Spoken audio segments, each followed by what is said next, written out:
Bonjour à tous. Avec vous, Hicham Benhassine, le gérant de Fazal Consulting, qui est une boîte de conseil en business intelligence. On va vous présenter maintenant le nouveau produit de Fazal Consulting, qui est le tableau de bord ressources humaines développé avec Power BI. Comme vous savez, Power BI, c'est l'outil business intelligence numéro un dans le monde. Donc, ce tableau de bord ressources humaines recense plus de 50, plus de 50 tableaux de bord avec des graphes, des KPI et des tableaux d'analyse, etc. Donc ici, notre tableau de bord a deux parties. Une partie où on a les tableaux de bord avec des graphes. Donc on a l'analyse de l'effectif, analyse des salaires, analyse des recrutements, analyse de la formation, analyse de l'ancienneté, analyse de l'absentéisme, analyse des grèves, analyse des départs, analyse des recrutements et les avantages sociaux.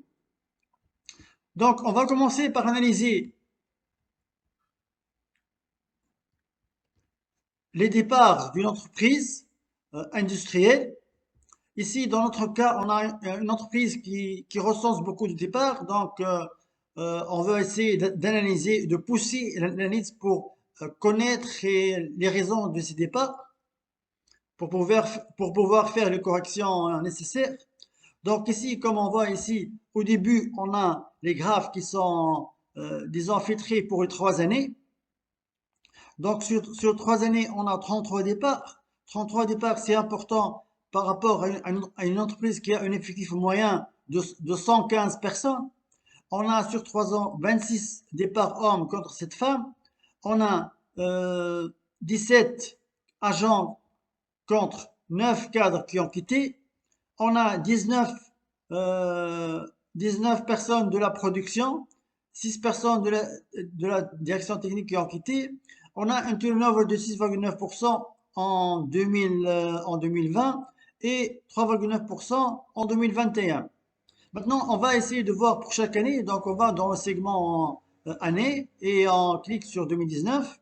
Automatiquement, tous les tableaux sont filtrés pour l'année 2019. On a ici en 2019, on a un départ de 9 personnes, de 9 agents, contre 9 agents, c'est le poste le plus important. On a 15 hommes qui ont quitté contre 2 femmes. On a 14 agents, 14 personnes de la production qui ont quitté. Donc la production, c'est une entreprise industrielle, donc c'est un département important. Donc bon, 14 personnes qui ont quitté en une année, c'est important. C'est plus de 10% des employés. Donc ici, on va voir pour 2020. Donc en 2020, on a 6 agents qui ont quitté, 7 hommes contre 3 femmes et 5 personnes du département technique. Département production, on a eu une baisse des départs. Il a été ramené à 3. On va voir 2021. Donc ici, le nombre de départs a diminué sensiblement. On a 6 départs, 4 hommes contre 2 femmes, 2 de la production. Donc ici, on peut expliquer un peu ça parce que en 2021, il y a eu une augmentation salariale. Donc peut-être ça a motivé les personnes à ne pas quitter la société. Donc maintenant, on va voir les motifs de ce départ, de quoi il s'agit. Donc on va aller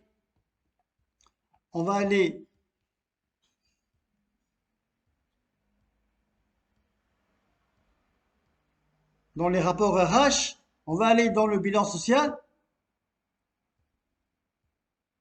on va essayer d'analyser les départs.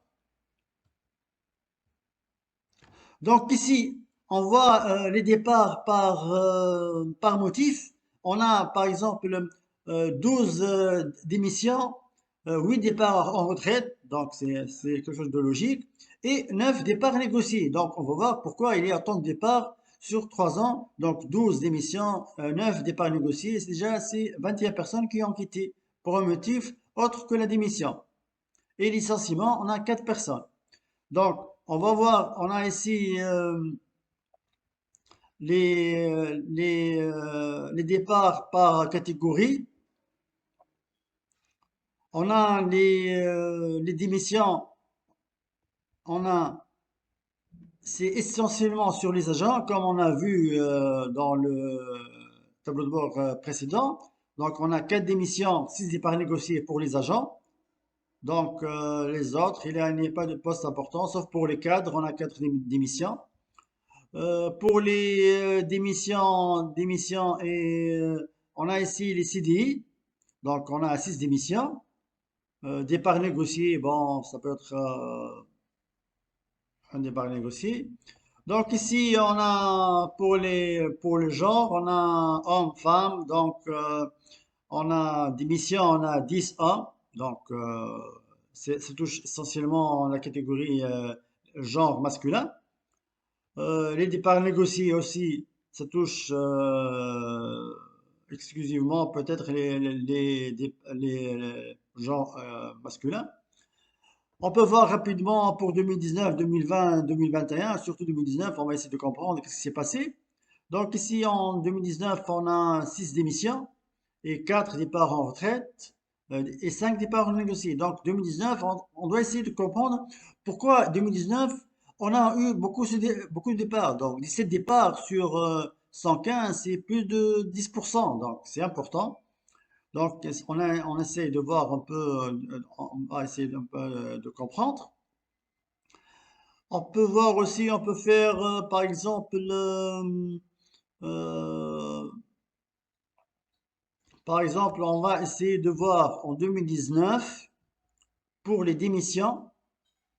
On peut aussi cliquer directement sur les démissions.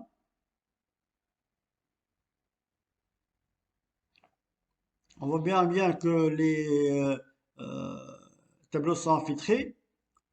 On va essayer de voir, on a 6 démissions, on va essayer de voir leur niveau. Donc ici, on va cliquer sur le segment Bac plus 5, on a 2. On n'a pas de Bac plus 3. On a 3 personnes moins d'un bac, c'est-à-dire ils n'ont pas atteint le niveau bac. Et on a une personne niveau bac, donc on sait, il y a une répartition la même, disons. Donc ici, on peut faire beaucoup de filtres, on peut voir par exemple,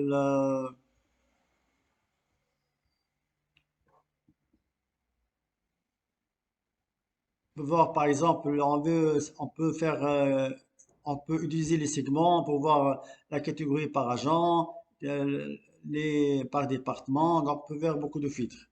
Donc ici, je vous ai présenté comment analyser les départs d'une entreprise avec Power BI. Merci pour votre attention et à bientôt.